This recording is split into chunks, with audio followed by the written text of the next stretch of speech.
আসসালামু আলাইকুম, সবাইকে স্বাগতম। ভয়েস অফ আমার দেশের আজকের প্রথম পাতায় আমার দেশ পত্রিকায় আমরা দেখতে পাচ্ছি স্বচ্ছ নির্বাচন আয়োজনে কতটা প্রস্তুত ইসি, নির্বাচন ইস্যুতে অতিকথন অনাস্থার কারণ। আরও বলা হয়েছে কমিশন মনে করছে তারা আস্থার সংকটে নেই। প্রধান উপদেষ্টা ডক্টর মোহাম্মদ ইউনূস ঘোষিত ইতিহাস সেরা নির্বাচন অনুষ্ঠানে নির্বাচন কমিশন কতটা প্রস্তুত তা নিয়ে সংশয় ও শঙ্কা কাটছে না। প্রধান নির্বাচন কমিশনার এস নাসির উদ্দিন সবার জন্য লেভেল প্লেয়িং ফিল্ড নিশ্চিতের আশ্বাস দিলেও প্রতিদ্বন্দ্বী রাজনৈতিক দলগুলোয় আস্থার সংকটে রয়ে গেছে। প্রশাসন ও নিরাপত্তা বাহিনীতে কোনো দলের অধিকতর প্রভাব থাকলে নির্বাচনের মাঠ সমতল হওয়া নিয়ে বিতর্কের অবসান হবে না বলে মনে করছেন পর্যবেক্ষণ মহল। তরুণদের দল এনসিপি এর মধ্যে অভিযোগ তুলেছে নির্বাচন কমিশন একটি দলের হয়ে কাজ করছে। জামায়াতও কমিশনকে চাপে রাখার কৌশল নিয়েছে।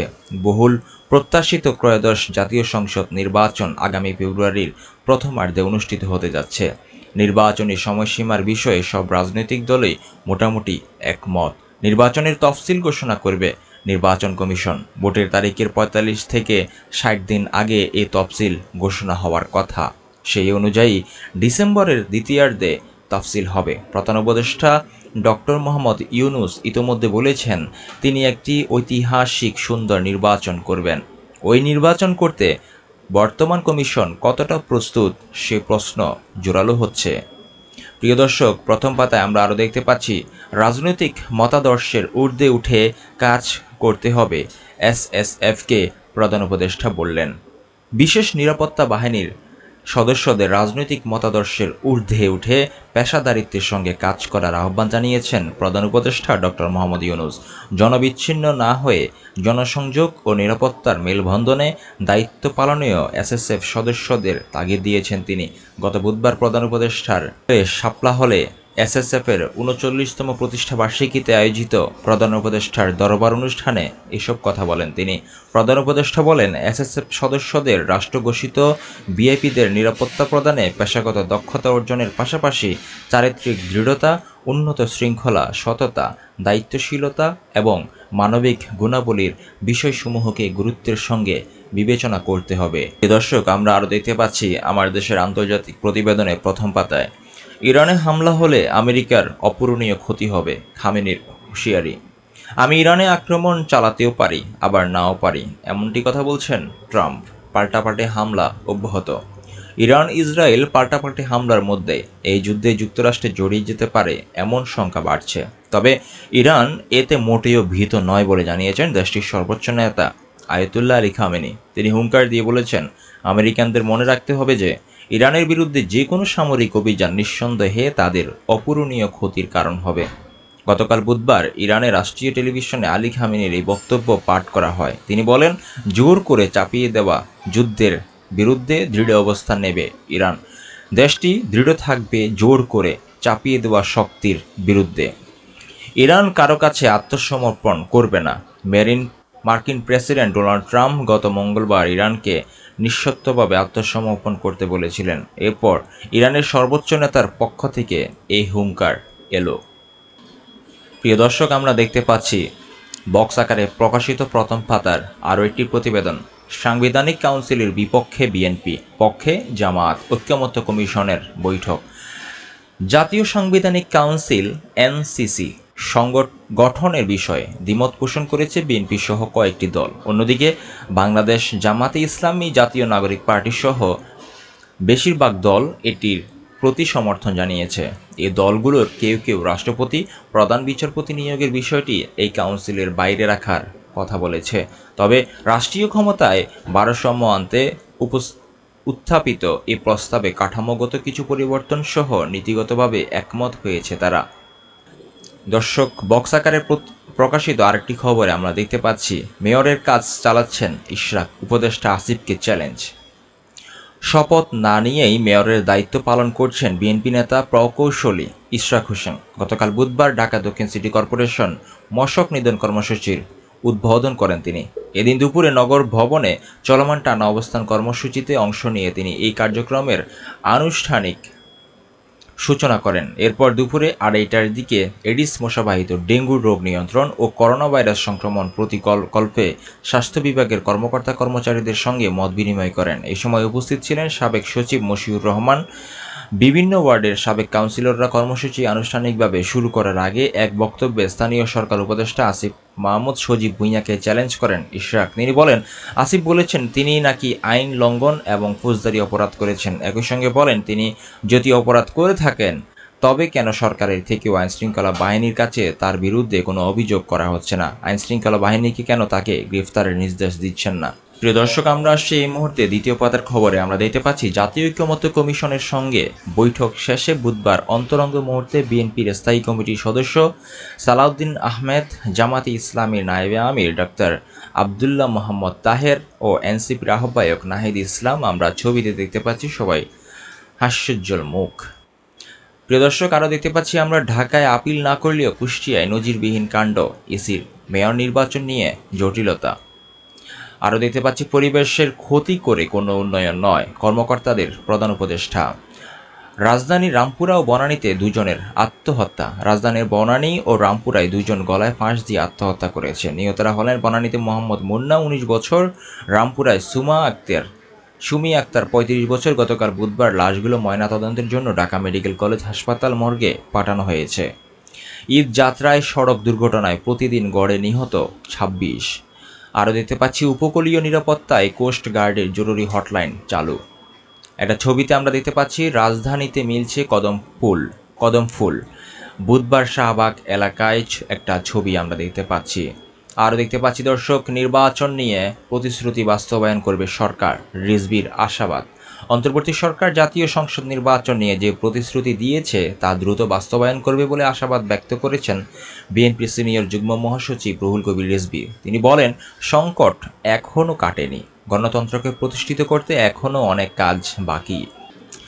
প্রিয় দর্শক, আমরা আরও দেখতে পাচ্ছি এই মুহূর্তে মহানগরী তৃতীয় পাতায় আমার দেশের দলীয় শৃঙ্খলা রক্ষায় ফের কঠোর বার্তা বিএনপির। লক্ষ্য সংসদ নির্বাচনে বিজয়। 3 সহস্রাধিক নেতাকর্মীর বিরুদ্ধে সাংগঠনিক ব্যবস্থা। দলের পক্ষ থেকে আইনি ব্যবস্থা কয়েকজনের বিরুদ্ধে। প্রথম 180 দিনের অর্থনৈতিক কর্মপরিকল্পনা ঘোষণা। প্রথম 18 মাসে 1 কোটি কর্মসংস্থানের সুযোগ সৃষ্টি। আমরা দেখতে পাচ্ছি বেরবির সাবেক 2 উপাচার্য সহ 5 জনের নামে মামলা, অনিয়ম দুর্নীতির অভিযোগ।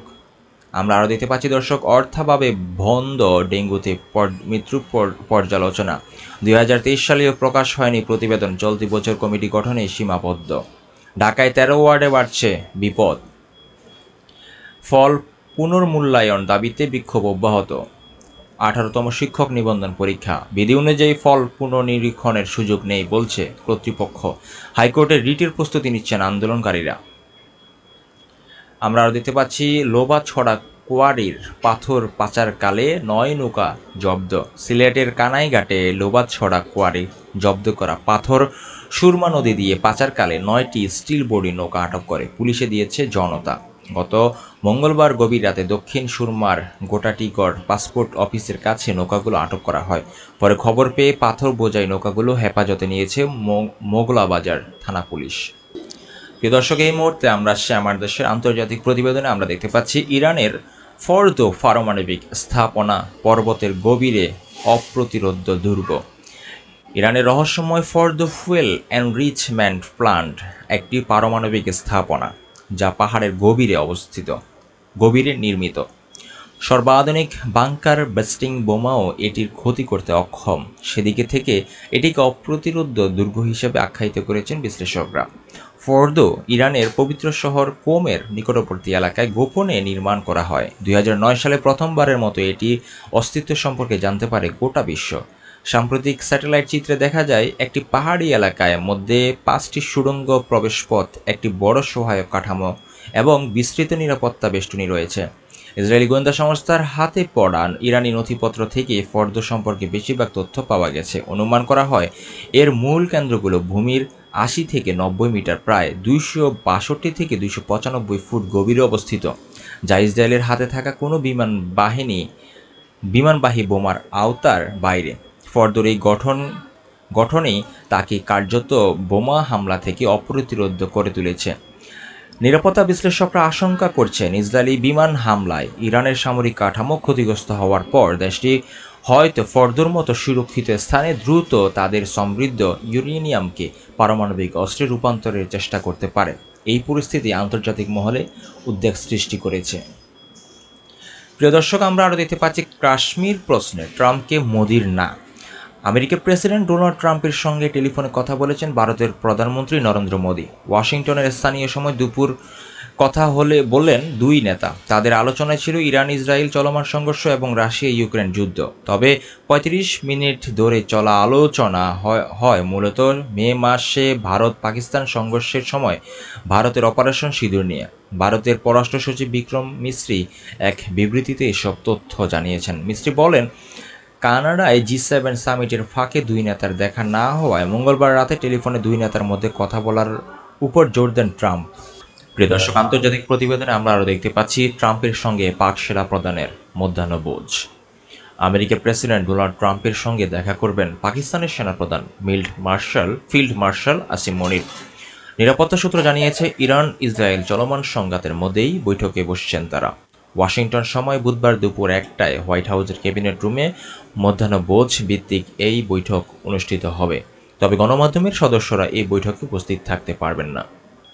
প্রিয় দর্শক, আমরা আরও দেখতে পাচ্ছি কিয়েভে রাশিয়ার ভয়াবহ হামলা আমেরিকার জন্য লজ্জার। রাশিয়ার ক্ষেপণাস্ত্র ও ড্রোন হামলায় ইউক্রেনের রাজধানী কিয়েভে আরও অন্তত 15 জন নিহত এবং 116 জন আহত হয়েছেন। ইউক্রেনের স্বরাষ্ট্রমন্ত্রী ইহর ক্লিমেস্কো জানান, গত মঙ্গলবার রাতভর চালানো এই ভয়াবহ বিমান হামলায় কিয়েভের 27টি স্থানে আঘাত হানা হয়েছে, যার মধ্যে আবাসিক ভবন ও গুরুত্বপূর্ণ অবকাঠামো ব্যাপক ক্ষতিগ্রস্ত হয়েছে। হামলায় আমেরিকার একজন নাগরিকও নিহত হয়েছেন। এই বিষয়ে ইউক্রেনের পররাষ্ট্রমন্ত্রী আন্দ্রি সিবিহা বলেন, কিয়েভের উপর চালানো ভয়াবহ ও ব্যাপক হামলাটি ছিল পূর্ব পরিকল্পিত এবং তা বিশেষভাবে আমেরিকার প্রেসিডেন্ট ডোনাল্ড ট্রাম্পকে অপমান করার উদ্দেশ্যে। সামাজিক যোগাযোগ মাধ্যমে ইউক্রেনের পররাষ্ট্রমন্ত্রী লেখেন, পুতিন ইচ্ছাকৃতভাবে এমন সময়ে এই হামলা চালিয়েছে যখন G7 সম্মেলন চলছে। এটি যুক্তরাষ্ট্র ও অন্য অংশীদারদের প্রতি চূড়ান্ত অবমাননার বার্তা।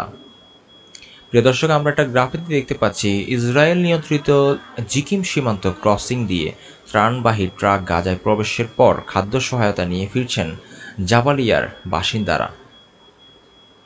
প্রিয় দর্শক, এই মুহূর্তে আমরা আসছি আমার দেশের সম্পাদকীয় প্রতিবেদনে। আমরা দেখতে পাচ্ছি আলপাজ আনামের প্রতিবেদন, কতটা প্রস্তুত জামাতের অভ্যন্তরীণ সূত্রগুলোর মতে নির্বাচন সামনে রেখে তারা যে প্রাথমিক জরিপ করেছে তাতে আগামী নির্বাচনে দলটি অন্তত 80টি আসনে শক্ত প্রতিদ্বন্দ্বিতা করতে পারে। এসব আসনের বেশিরভাগে বিজয়ী হওয়ার আশা করে দলটি। তবে বাস্তবতা হচ্ছে এবার জামাতকে মোকাবিলা করতে হবে বিএনপির প্রার্থীর সঙ্গে। উভয় দলের রিজার্ভ ভোটের টার্গেট গ্রুপ 1। সংখ্যালঘু ও আওয়ামী লীগ সমর্থকদের ভোট গুরুত্বপূর্ণ ফ্যাক্টর হিসেবে কাজ করবে। আরও একটি প্রতিবেদনে আমরা দেখতে পাচ্ছি ইসরায়েল থামবে কোথায়। এমন প্রতিবেদনে আমরা বিশেষভাবে লেখা প্রতিবেদনটি দেখতে পাচ্ছি, লিখেছেন আমোস হারেল।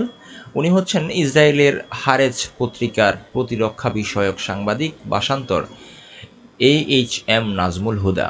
উনি লিখেছেন, ইরানকে চমকে দিয়ে গিয়ে আক্রমণের সময় ইসরায়েলের জনগণের নিরাপত্তার কথা চিন্তা করেনি নেতানিয়াহু। প্রথম আক্রমণের কফিয়ত দিতে গিয়ে তিনি বলেন, এসব গোয়েন্দা তথ্য তিনি পেয়েছেন তাতে তার হাতে অন্য কোনো অপশন ছিল না। বেশ কয়েকজন সাবেক ঊর্ধ্বতন সামরিক কর্মকর্তা নেতানিয়াহুর এসব অজুহাতকে সন্দেহ করেন। বিগত বছরগুলো নেতানিয়াহু বহু সিদ্ধান্ত এমন সন্দেহজনক ছিল। আমরা আরও দেখতে পাচ্ছি তদন্ত করে দ্রুত ব্যবস্থা নিন আইন মন্ত্রণালয়ের অবৈধ নিয়োগ। মতামতের খবরে দেখতে পাচ্ছি ফ্যাসিবাদ বিরোধী ঐক্য চাই, লিখেছেন জালাল উদ্দিন ওমর। জ্বালানির অভ্যন্তরীণ মজুদ বাড়ার মধ্যপ্রাচ্য সংকটে ভুগবে বাংলাদেশ। প্রিয় দর্শক, এই মুহূর্তে আমরা আসছি আমার দেশের অভিমত। সপ্তম পাতায় দেখতে পাচ্ছি জুবায়ের আল মাহমুদের লেখা সংস্কারবিহীন নির্বাচনের গ্রহণযোগ্যতা নিয়ে একটি প্রতিবেদন প্রকাশিত হয়েছে। আরও দেখতে পাচ্ছি আন্তর্জাতিক ইরান ও মধ্যপ্রাচ্যের ভবিষ্যৎ নিয়ে প্রতিবেদন লিখেছেন ডক্টর AKM মাকসুদুল হক। উনি একজন সাবেক সেনা কর্মকর্তা ও নিরাপত্তা বিশ্লেষক। আমরা আরও দেখতে পাচ্ছি এখানে মেলবক্সে মোবাইলে আসক্তি থেকে বেরিয়ে আসতে হবে। মাটি দস্যুদের দৌরাত্ম্য বিপন্ন ফেনীর জনজীবন। প্রিয় দর্শক, এই মুহূর্তে আসছে আমরা আমার দেশের একদম শেষের পাতা দেখতে পাচ্ছি মনোনয়ন ভাগাতে ব্যস্ত বিএনপি নেতারা। ভোট বাড়াচ্ছে জামাত। ত্রয়োদশ জাতীয় সংসদের জেলার চিত্র। বিএনপির ৩ জন করে নেতা তৎপর। সমানতালে প্রার্থী দিয়েছে ইসলামী আন্দোলন। ২-৩ জায়গায় তৎপর এবি পার্টি ও এনসিপি। খেলাফত মজলিসের নেতারাও মাঠে। দিনাজপুরের ৬ আসন। আমরা আরও দেখতে পাচ্ছি দর্শক, স্বাস্থ্য পরীক্ষা শেষে বাসায় ফিরেছেন খালেদা জিয়া। এবার কেয়ার হাসপাতালে স্বাস্থ্য পরীক্ষা শেষে গুলশানের বাসা ফিরোজায় ফিরেছেন খালেদা জিয়া। আমরা আরও দেখতে পাচ্ছি দর্শক, ইরানের সম্ভাব্য পারমাণবিক বোমাই মাথায় ব্যথার কারণ বিশ্লেষণে দেখতে পাচ্ছি খবরে। বক্সাকারে প্রকাশিত খবরে দেখতে পাচ্ছি ইরানের ভূগর্ভস্থ পারমাণবিক স্থাপনা ফর্দ ধ্বংস করতে হলে যুক্তরাষ্ট্রকে লাগবে।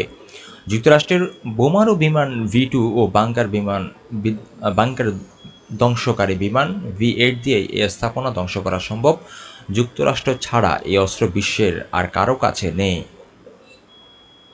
আমরা আরও দেখতে পাচ্ছি ঘুরে দাঁড়িয়েছে রাষ্ট্রায়ত্ত চিনিকল উৎপাদন দ্বিগুণ। চলতি মৌসুমে লক্ষ্যমাত্রার চেয়ে বেশি উৎপাদন। গত মৌসুমের তুলনায় উৎপাদন বৃদ্ধি 50%। শেখ হাসিনার আমলে বন্ধ করা হয় 6 চিনিকল। গত 15 বছরে লক্ষ্যমাত্রার অর্ধেকও উৎপাদন হয়নি। আমরা আরও দেখতে পাচ্ছি আওয়ামী লীগের কেউই ভালো না, এটা পরীক্ষিত, মির্জা ফখরুল বললেন। স্বস্তির বৃষ্টিতেও ক্ষতির শঙ্কায় সবজির চাষিরা। মুশফিক লিটনের মিসের দিনে শ্রীলঙ্কার ফিরে আসা। জুলাই বিপ্লবের প্রতিবেদনে আমরা দেখতে পাচ্ছি আমার দেশের শেষের পাতার শেষ খবর, কপাল ফুঁড়ে বের হয়ে যায় গুলি। লাশ দাপনে বাধা দেয় আওয়ামী লীগের স্থানীয় নেতাকর্মীরা। উপার্জনক্ষম সন্তানকে হারিয়ে বিপাকে পরিবার। ছেলেকে এখনও ফিরে পাওয়ার আকুতি মায়ের। দর্শক, এই ছিল আজকের মতো প্রতিবেদন। দেখা হবে আমার দেশের আগামীকালকের পর্বে। আজকের মতো আল্লাহ হাফেজ।